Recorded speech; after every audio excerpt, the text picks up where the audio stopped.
You're watching Pyro Media Network.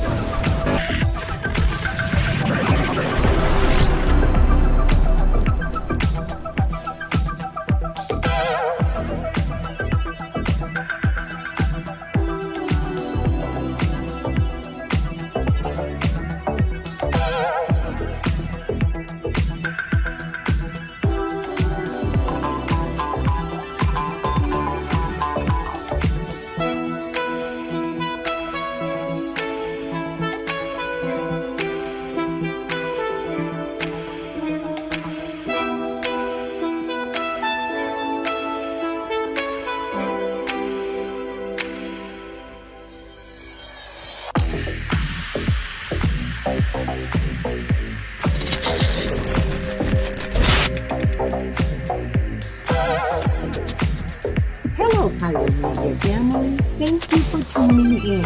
If this is your first time joining us, welcome. We hope your experience with us is fruitful. While we are loading your experience, please do us a quick favor and hit that like button from whichever platform you're watching or listening on. And we do hope you consider hitting that subscribe or follow button so you can check out more of our amazing content. All right, let's start the show.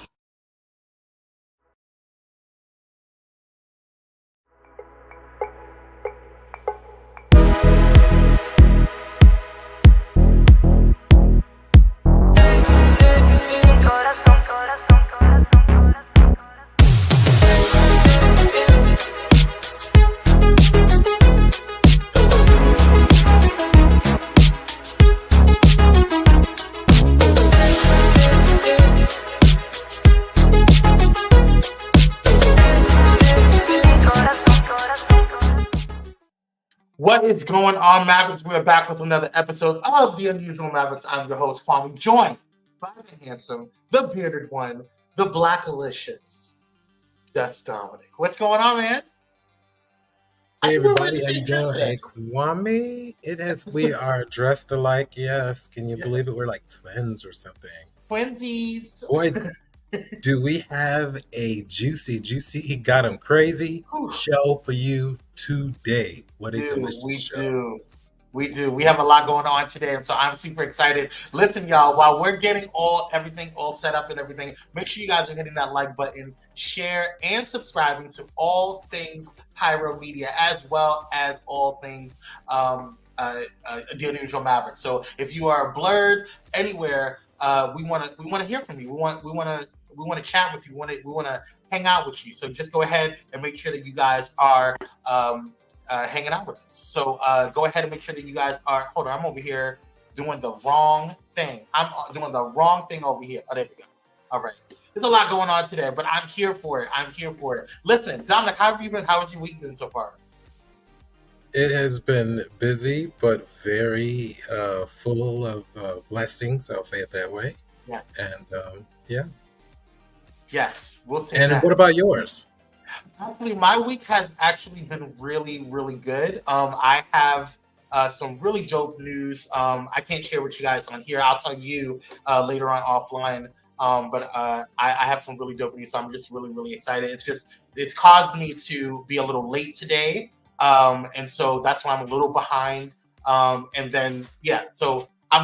you know what? I'm here for it because the news is juicy and the news is good. So God is good, and I'm just really excited. I will have my teacup ready. Okay. Say again. I will have my teacup ready. Yes, have your teacup ready, indeed. Hold on one second. I'm not understanding why the system is doing this way. I'm gonna have to. Oh, I know why. I know exactly why. Because there we go. All right. See, this is what happens. And I just got to. I don't understand why it's doing that. Huh. I'm not able to show the slides. Oh no. And I'm not sure why. Who is in the building? Anyway, if you guys are in the building, go ahead and give us a little orange heart in there. Thank you guys for coming on through. We apologize for any technical difficulties, but listen, I am the man with the plan behind the stance, and I know how to fix these things. All right. Hold on.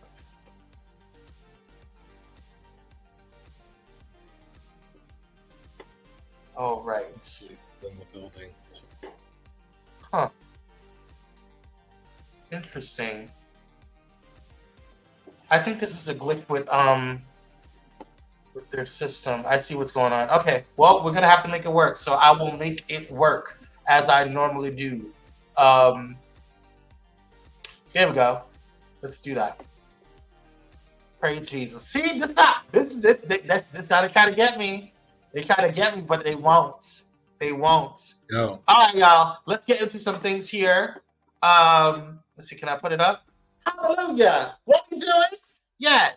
All right, y'all. Thank you for bearing with us. First of all, like I said, welcome to the Unusual Mavericks. Make sure you guys are heading over to Pyro Media to handle all those things. If you want to go ahead and check out what we're doing or some of the shows on Pyro Media Network. Also, if you want to contribute, you can go ahead and do so by hitting us up. Me at Kwame C86 and Dominic at Dominic L Pruitt with 2 T's. That's right, 2 T's. Also, welcome everybody.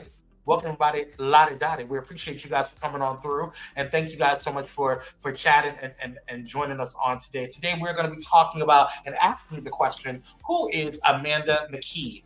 We got a lot in store for you guys, a lot going on, so I'm looking forward to it. I just need to download and open up the new. You updated the showrunner, correct? Correct. All right, so let me get the updated one because I don't have that in here.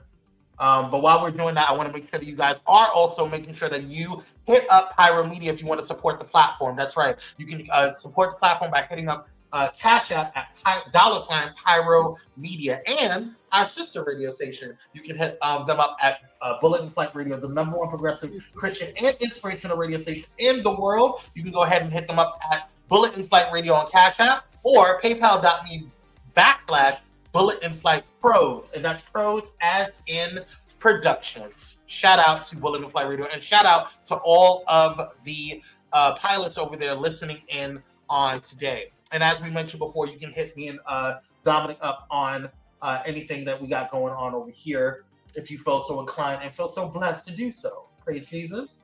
All right, let me go ahead and pull this up and get into some things in here. First up, there you are. Okay, let me open this up. Praise Jesus. All right, let's now get into y'all's favorite time of the day, and that is the Maverick Alert.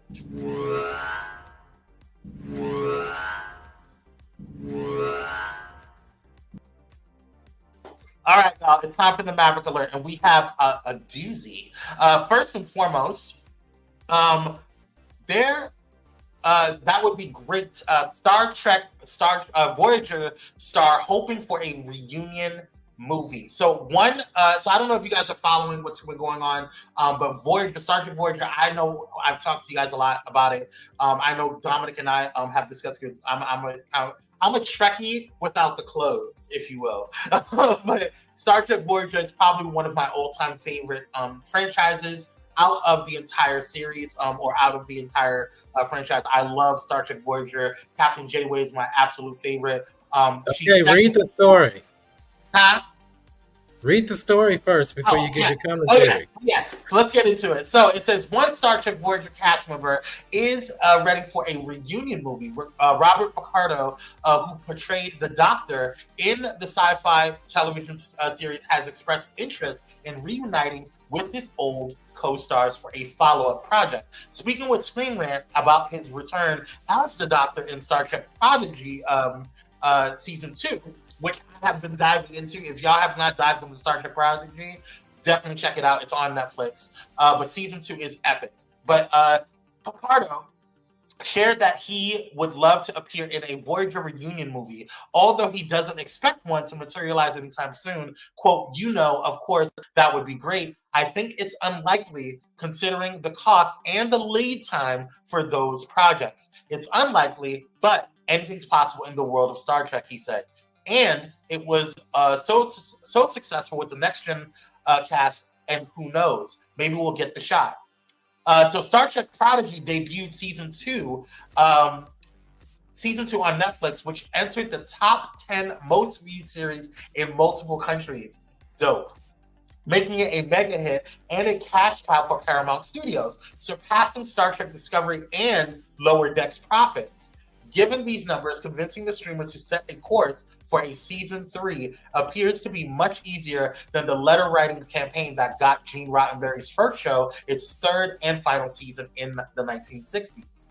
Today, all Star Trek Prodigy fans have to do to entice Netflix into ordering season 3 is to watch the show all the way through in high numbers, especially more than once. However, Prodigy is licensed to Netflix by Star Trek owners Paramount. This means earning a third season for Admiral Janeway and the misfit USS Protostar crew is perhaps not as straightforward. At the dawn of the streaming wars, Star Trek was the front line of Paramount's foray into battle, back when the service was called CBS All Access. Now, it was Star Trek Discovery, which revived the franchise. Just wanted to throw that out there.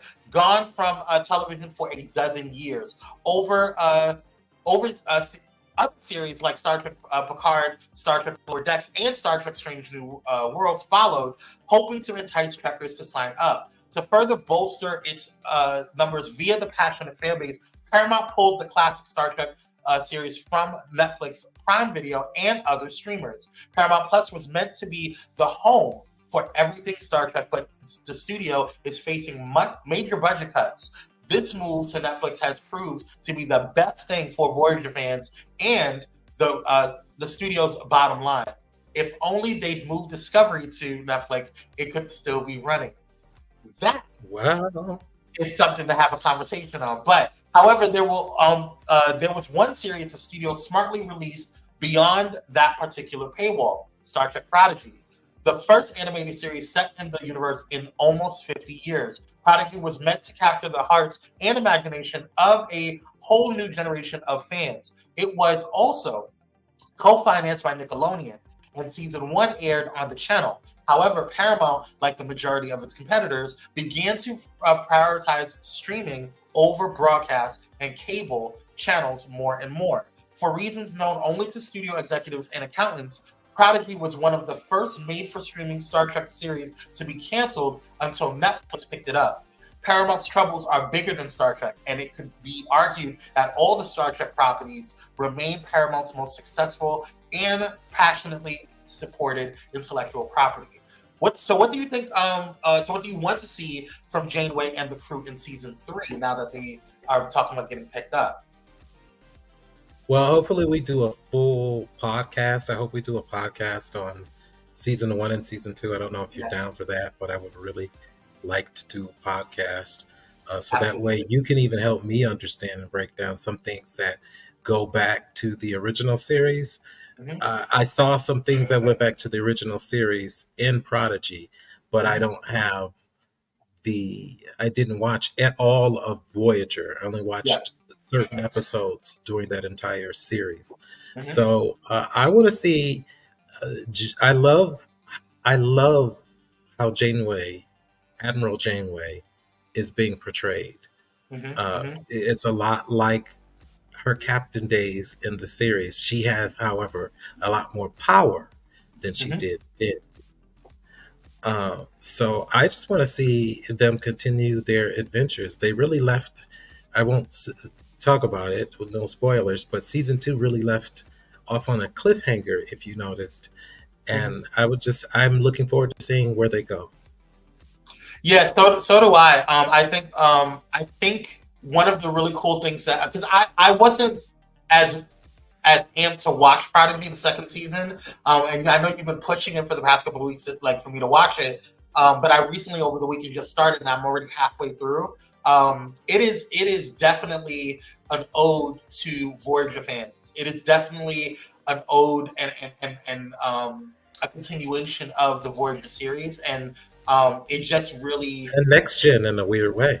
And Next Gen in a weird way too, as well. And I definitely concur with that, because I think there's a conversation, and I love the links and the subtle drops. So if you watch Next Gen or if you've watched Voyager, you understand their kind of quirks that they're doing with it. It's just an overall good series. And even though it's animated in a way where it doesn't feel too kiddie.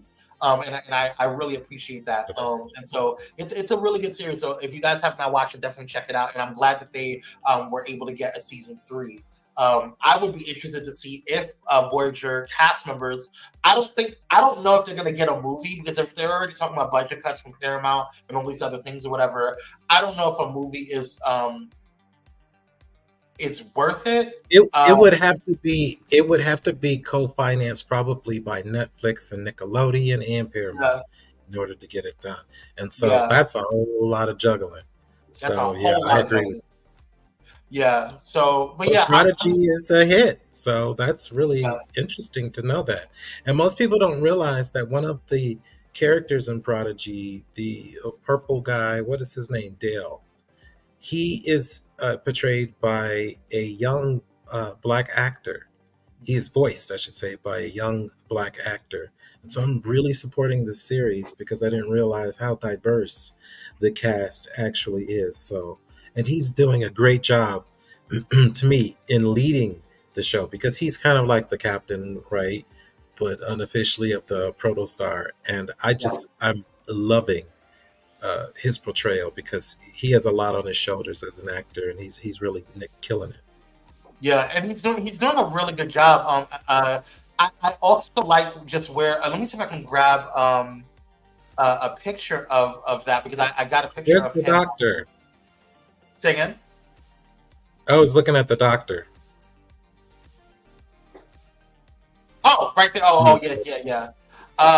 Yeah, so I just really enjoyed. I'm halfway through, because it's like 20 something episodes. But it's really, really, really good, and I'm just really enjoying. Oh, there it is. Let me see if I can upload it now. I'm really enjoying the overall storyline, the appeal, all of it. It's just really good. This is a horrible picture of this, but this is the Prodigy, but this is the voices of Prodigy right there. So that's a black actor right there that plays the lead character, Dale. So yeah, really, really dope. Great job. He's really the breakout star for sure. And to see how they fit so well with the Voyager cast, because you've already gotten to the point where they've introduced a lot of other people, right? Okay. Yeah. So I was like, well, God, the integration is so wonderful. Yeah, but definitely look out for our podcast that we will be doing to discuss or doing a deep dive on the season 2 of Prodigy. So I don't think we need to do a season 1. But I don't know. We'll discuss it, in a meeting or whatever. But I'm super excited about that. Yeah. All right. So next up, so it's a little controversy with this. So Marvel's X-Men 97 tapped some new writers. So as you guys know, every week we've been talking. We will continue to talk about justice for Bo DeMayo. And so with Bo DeMayo's sudden departure into right from X-Men 97, right before its series premiere, the question of who Marvel Animation will name as the new showrunner and head writer has been a question of fans' minds for the past few months. Now, according to Deadline, the studio has hired hit and miss Disney Plus showrunner Matthew Chauncey to helm the 3rd season of X-Men 97. He is a principal writer on the hit What If and the lackluster Miss Marvel series. Matthew Chauncey is the new X-Men 97 head writer. The Wrap confirms, which is a new news article or news platform, confirms that What If writer Matthew Chauncey has been hired by Kevin Feige himself to write the show's 3rd season, working alongside series director Jake Castorino. Feige and other executive teams sure Chauncey replacing Bo DeMayo will elevate the series. Fans are not so sure. DeMayo, who wrote the first 2 seasons of the hit animated Disney Plus series, was fired in March 2024 before the show even premiered for reasons that still remain unknown. I was actually talking to a couple of other blerds on TikTok, and they're still like trying to figure out why he was fired. There's speculation, but they're still questioning why that was. This is deeply frustrating to long-term fans for the revived mega hit show. X-Men 97 continues from the classic 1990s animated series, with several cast members from X-Men the Animated Series returning, some in their original roles and others in new roles. Original series producers Larry Houston and Eric and Julia Luwald, remain as consulting producers. X-Men 97 showrunner Bo DeMeo seemed to react to the news of the new showrunner DeMeo. DeMeo is making news by making a very public offer of his services to Bruce Timm and Warner Brothers for Batman Caped Crusader is what he wants to work on. Prior to this, DeMeo shared a series goal with X-Men 97 before his sudden firing. It's unknown if his plans will be included in the future of the reboot. Over on X, DeMeo professed in response to a post from Matt Reeves featuring a Batman Caped Crusader poster. I'm here. The poster in question has text above it reading, "The Bat is back," while Batman holds onto the H in a neon Gotham sign. Putting the spotlight on Batman Caped Crusader itself, a teaser trailer revealed that Hamish Linklater is the new Dark Knight's voice. DeMeo fans are now eager to see if the WB and James Gunn will be open to hiring DeMeo. Many fans believe he would be a great asset to the DCU and or DC extended animated universe.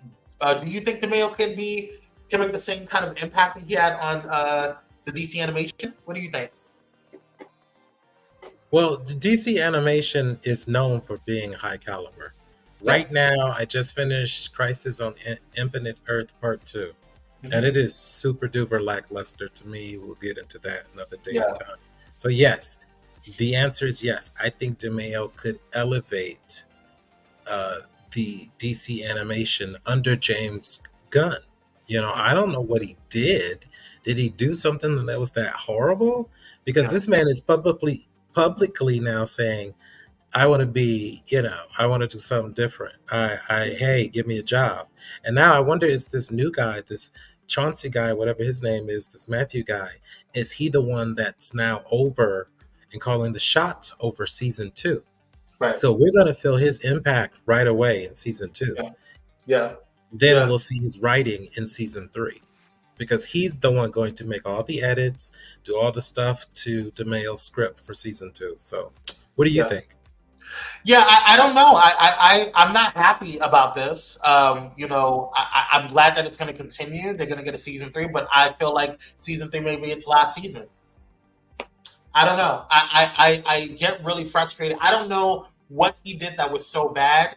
I did talk to an entertainment lawyer who is a blerd on the TikTok streets, and he was saying that there's a lot of times, that organizations and companies will not go out there. Like, he gets hired to go in, do an investigation, and fire people who are in entertainment, when it comes to like these type of studios or what have you, whatever, they find out what they did. So he could have did something that was egregious and like that, made them feel like they needed to let him go.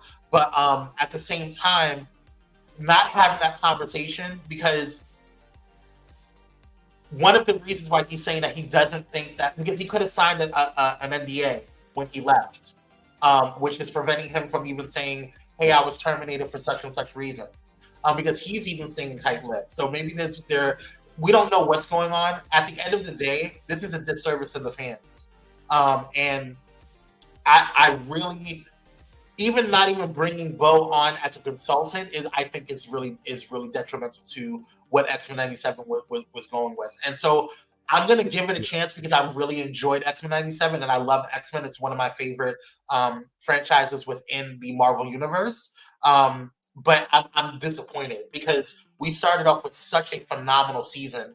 And for us to even just kind of go here and see this, it's it's and it doesn't bode well because it's like yet again we're seeing black content creators, black producers, black writers, black people being kind of pushed to the side after their hard work. And so, I mean, Marvel was heading down a really slippery slope and on a bad road. And so now that, Bo's not there, I don't know. We'll see. But again, I'm going to give it a chance because, first of all, that's our jobs as the Unusual Mavericks.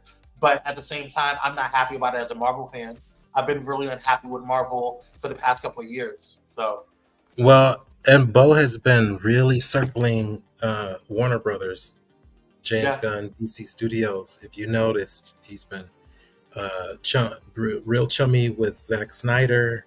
Mm-hmm. He's being real chummy with Matt Reeves, which is a really big deal. A lot of people don't understand how big that is. So we'll see what happens. Yeah, we'll see. I wish Bo the best. Come on over to DC. I don't care. We'll see how it is.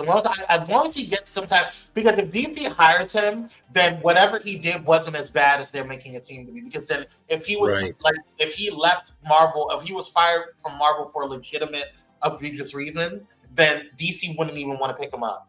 You know what I'm saying? So if he gets hired at DC, it doesn't look good for Marvel. So no, it's going to move fans over again. DC anyway. So right. Say again?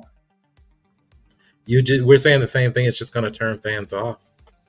Yeah. Marvel fans. So we'll see how it goes. All right, y'all. It's time to get into blurred news. That was it for our Maverick alert. Let's get into blurred news.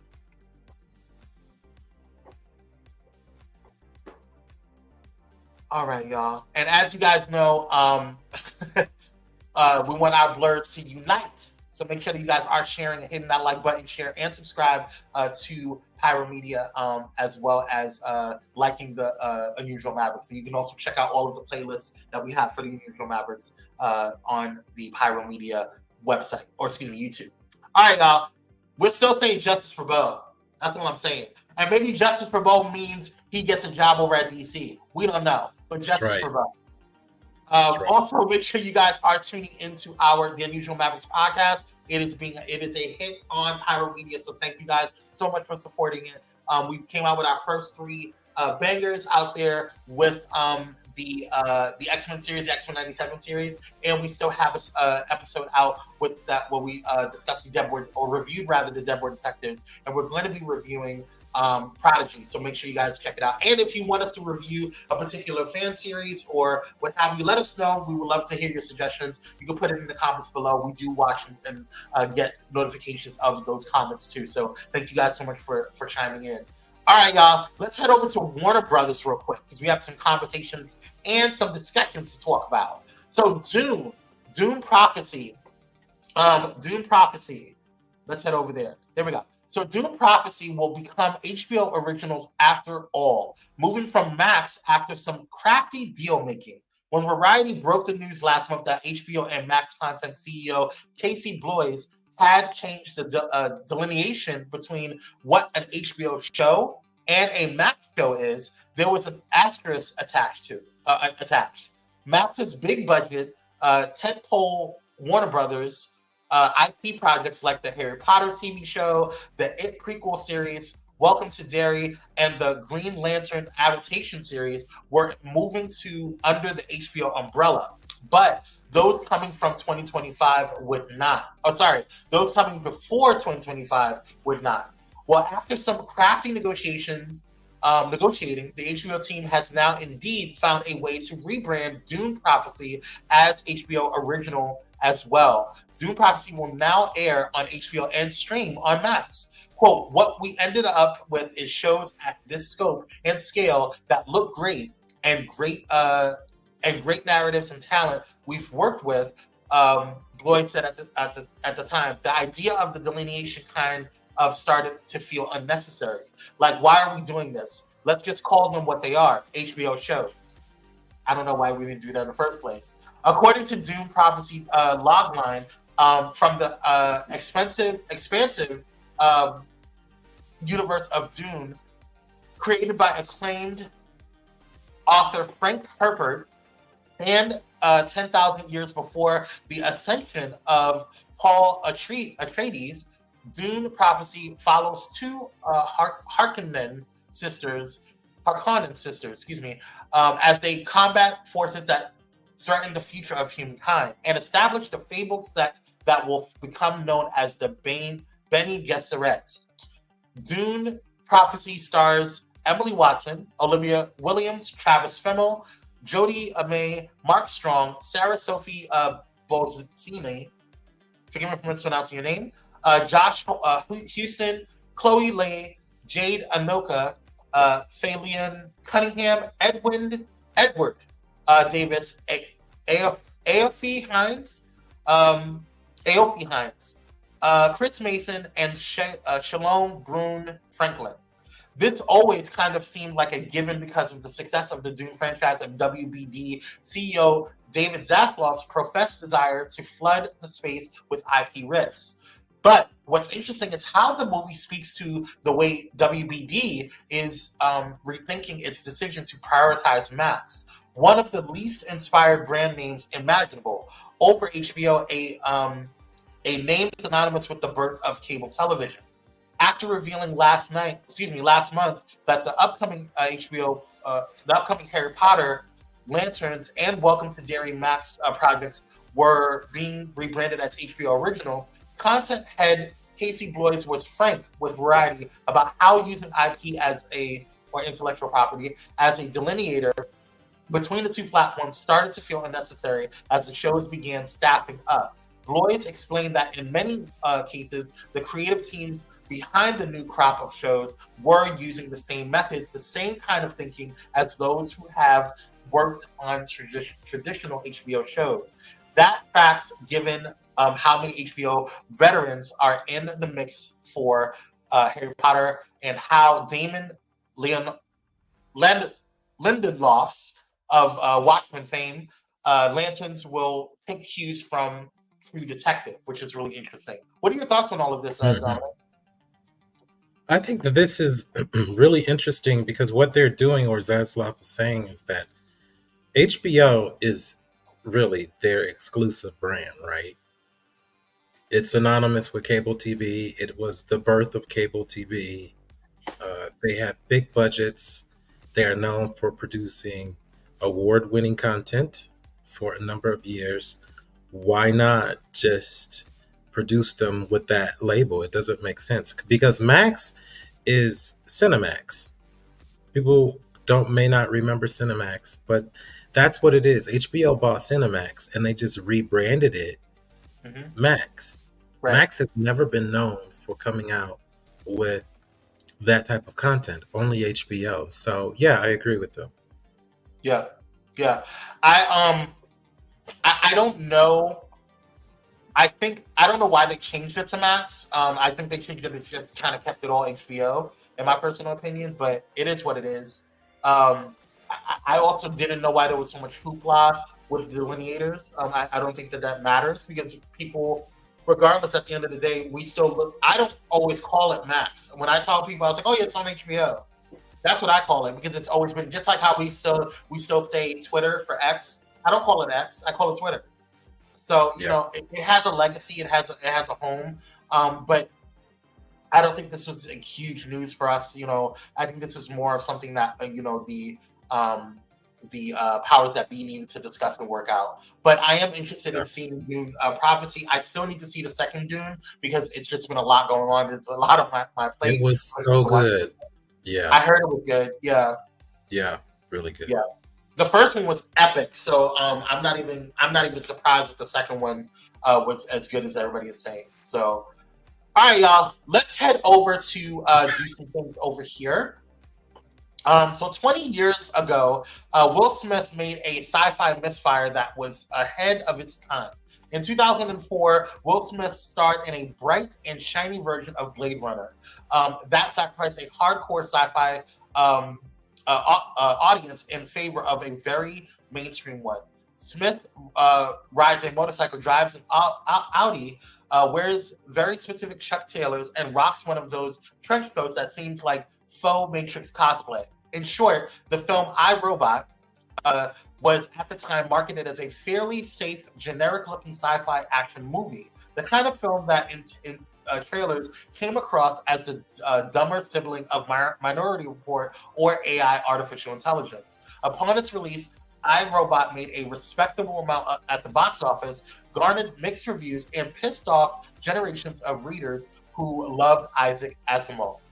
But surprisingly, 20 years later, amid a real-life AI crisis and existential questions about the nature of data and privacy, iRobot has aged better than it probably should have. If viewed strictly anonymously, this is a better sci-fi movie in 2024 than it was in 2004. iRobot, the 1950 book by Isaac Asimov, isn't really a novel, but rather a collection of short stories mashed up into a cohesive theme. And what is that theme? Robots and AI are probably fine, assuming they're programmed correctly and everyone chills out. Contrary to myth, Asimov wrote the majority of his robot stories and novels to push back against the cautionary tale vibe that had pervaded sci-fi's tales about robots, starting with Carol Capek's 1920 drama RUR and persisting to this day. In short, iRobot was the anti-robots turned evil book, and instead offered a more nuanced but at how AI with physical bodies and without physical bodies might influence humanity in the centuries to come. So for me, 2004's iRobot, the Will Smith film directed by Alex Proyas, with a script by Jeff Ventar and Akia Goldsman, represented the opposite of Asimov's intentions. Like many professional critics of the time, my armchair opinion of iRobot in 2004 was that was a bad cop movie recycling tropes from a ton of other sci-fi and not recycling those tropes particularly well. Damn, y'all burned it. And yet 20 years later, rewatching the movie felt very different. And that's because the movie suddenly feels it's about something super relevant. The way in which private corporations control actual AI and the obvious threat that poses to literally everything. So, a particularly great scene finds Smith calling her the dumbest smart person he's ever met, with her retorting that he's the dumbest dumb person she's met. This is the perfect microcosm for the value of iRobot in general. It was one of the dumbest sci-fi movies in 2004, but now it seems accidentally smart. While investigating a possible robot crime, Will Smith wonders, quote, does believing you're the last sane man on the planet make you crazy? The answer is what watching iRobot today will make you feel sane and crazy simultaneously. And if that's not a definition of the compelling sci-fi movie, then what is? That is a interesting conversation. What are your thoughts on that? And quickly, because we're so far behind. Oh yeah, well, this was a movie that I thought was actually really good, and I like it's iRobot. something that I haven't watched in 20 years. So now to hear that it's trending again, and that this movie Will Smith did is so super relevant in today's time is really interesting. Yeah, I liked iRobot when it first came out. So I don't know why people had issues with it. I get it. I understand what they're talking about. I get the conversation, but I also think that the same thing was discussed with Battlestar Galactica. I think that those type of shows that talk about artificial intelligence, Terminator, all of those things, where Matrix, where all of those things like robots and AI turn on the human race. Those are things when the human race is trying to play God and create sentient life forms from artificial. Those are conversations that we need to but have. the source material for iRobot was totally different. So I understand that they kind of turned it into the same thing, and it was supposed to be the contrast to what you just said to Battlestar. Yeah, absolutely, and I think that's what's probably the issue that they have with. Well, I mean, not probably that's what they were saying it was, but at the same time, at the end of the day, it is what it is. This is shows, things trend up and down throughout time, right? We have things coming back as far as fashions are, right? And then we have other movies and shows that, like, for example, Star Trek Voyager, which happened like years back, but now it's like trending because of what's going on with Prodigy. The same thing happened with Picard and Next Gen and all the stuff, whatever, and so forth and so on. So, there's a lot of, and even with Strange New Worlds, a lot of the original series was trending for a little bit too. So, we're going to have ups and downs. We're going to look at the history. We're going to look at things. So I'm interested to see, if they do something with that. I don't know if we're going to have more conversations on it. Is that going to propel them to have like an iRobot 2 or what have you? I don't know. So we'll see. All right, y'all. Well, that's going to do it. We're going to take a quick commercial break. We're not going to do a trailer drop today because we just don't have time. So I want to make sure we have time for our Black character series. So we'll head right back. So stay tuned. We're going to be right back, and we're going to discuss who Amanda McKee is. So we'll be right back. Stay tuned.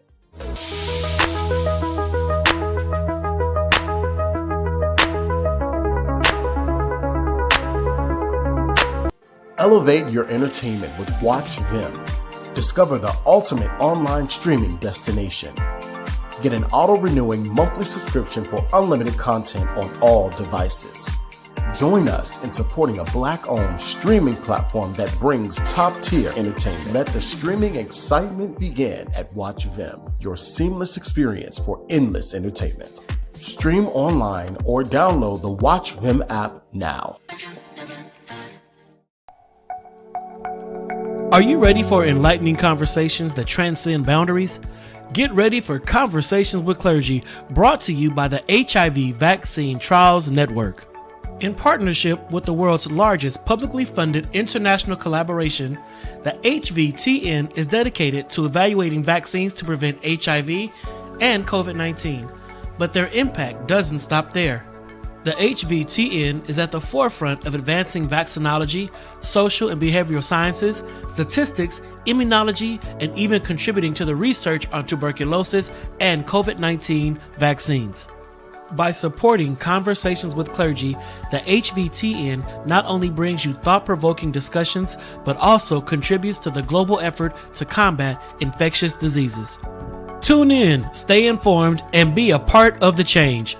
Conversations with Clergy, supported by the HVTN, empowering conversations, empowering lives. Join us in this journey of knowledge, understanding, and progress. Conversations with Clergy, proudly brought to you by the HIV Vaccine Trials Network, because together we can make a difference.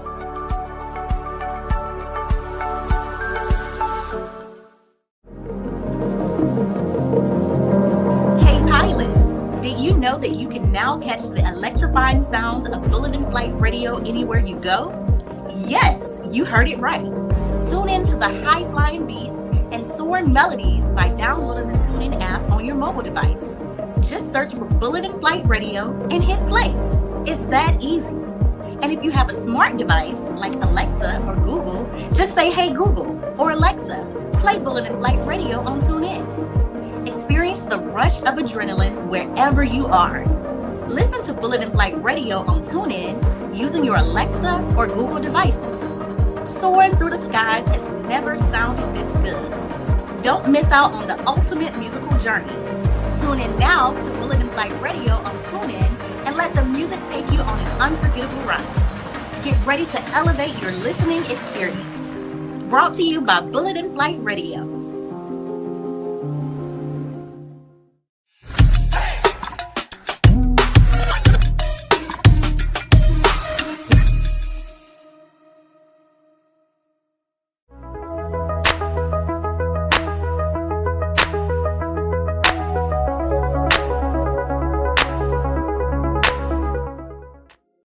And we're black, y'all.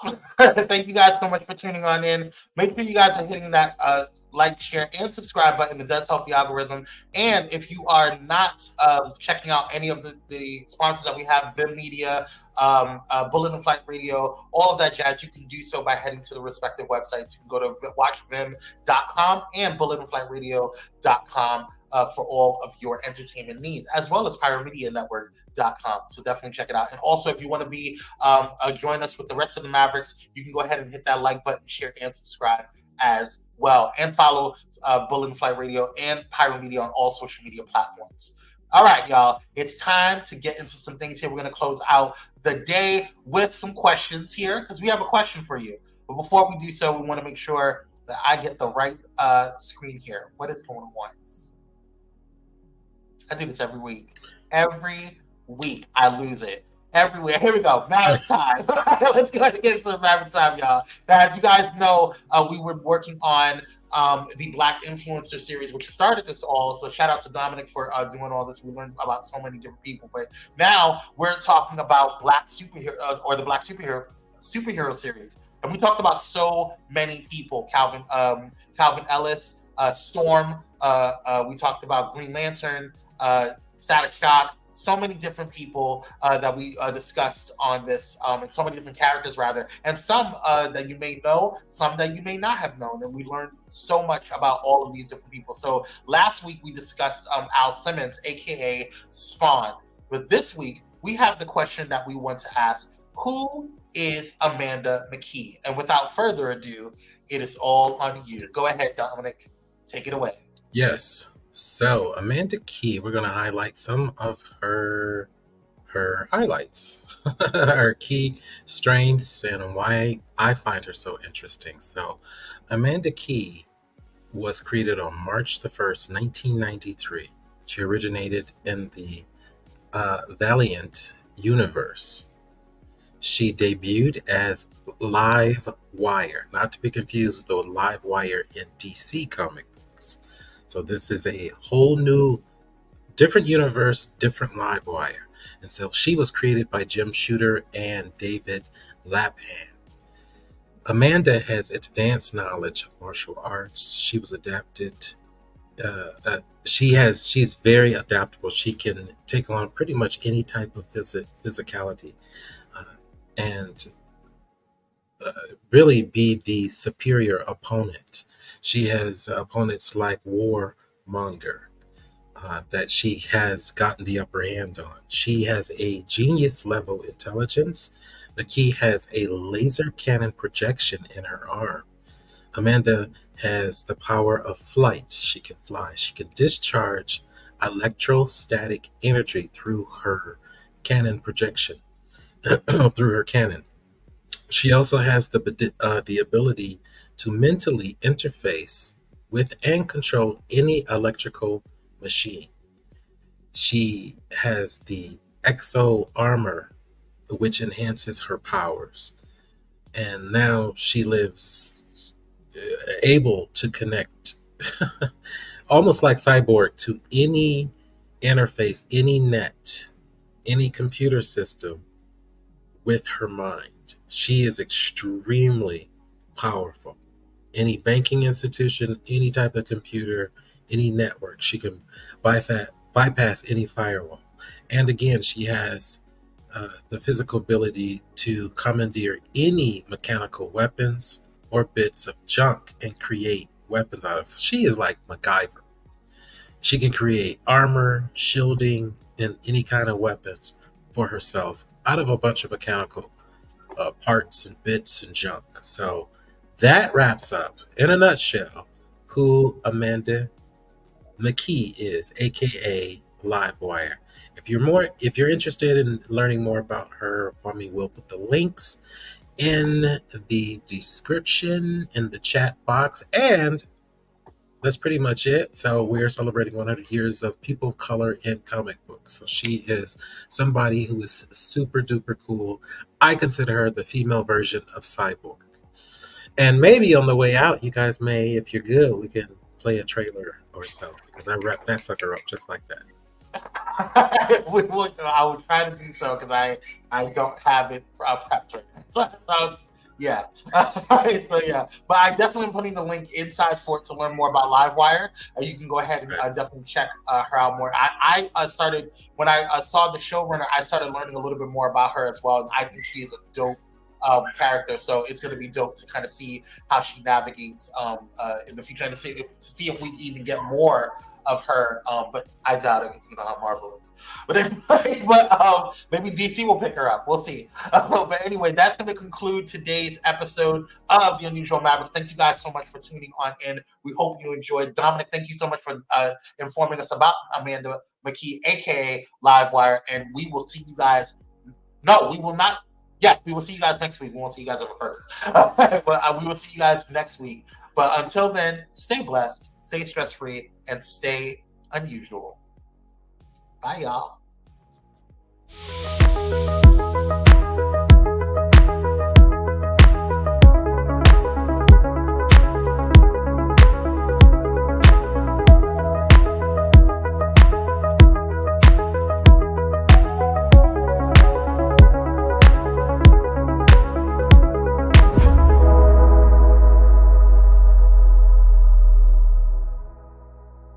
Thank you for watching Pyro Media Network. For more information, please visit pyromedianetwork.com.